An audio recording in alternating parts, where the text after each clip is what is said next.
ilaha illallah la ilaha illallah la ilaha illallah Muhammadur Rasulullah la ilaha illallah la ilaha illallah la ilaha illallah Muhammadur Rasulullah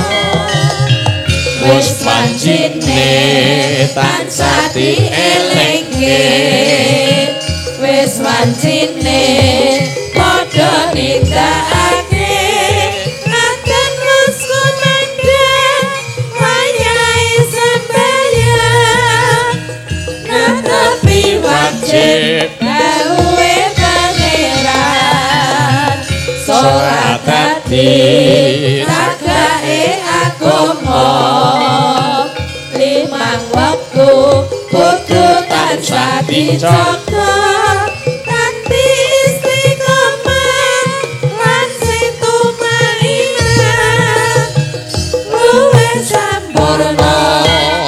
yen berjamaah subuh luhur lan asar salat saya dingetake tidak mungkar maghrib lan isya jangkepe prayogane ditambah salat sunahe aja sambrana iku perintah agama kelingono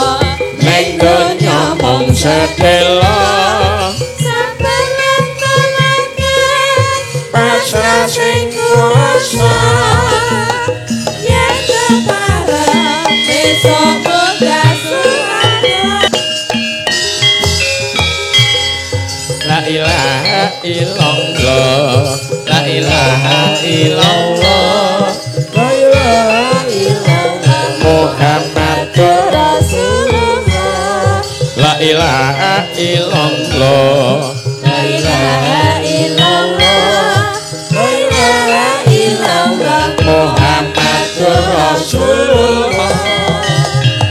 wis pancine tansah dielingke wis pancine padha nindakake akan wis kumandhang wayahe sembahyang netepi wajib dawuhe pangeran salat ati rakae agama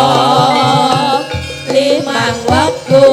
kudu tansah dijaga kanthi istiqomah lan sing tumainah luwih sampurna yen berjamaah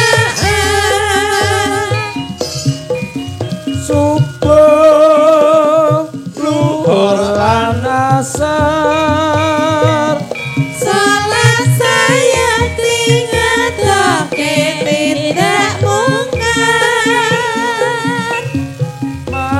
maghrib lan isya jangkepe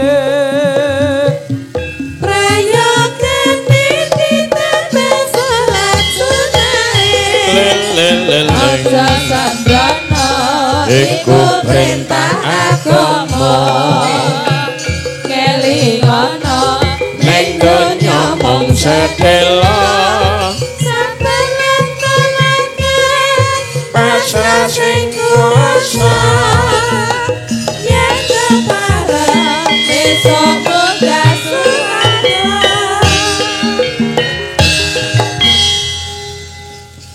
mengko gayeng-gayengke nek wanci gara-gara ya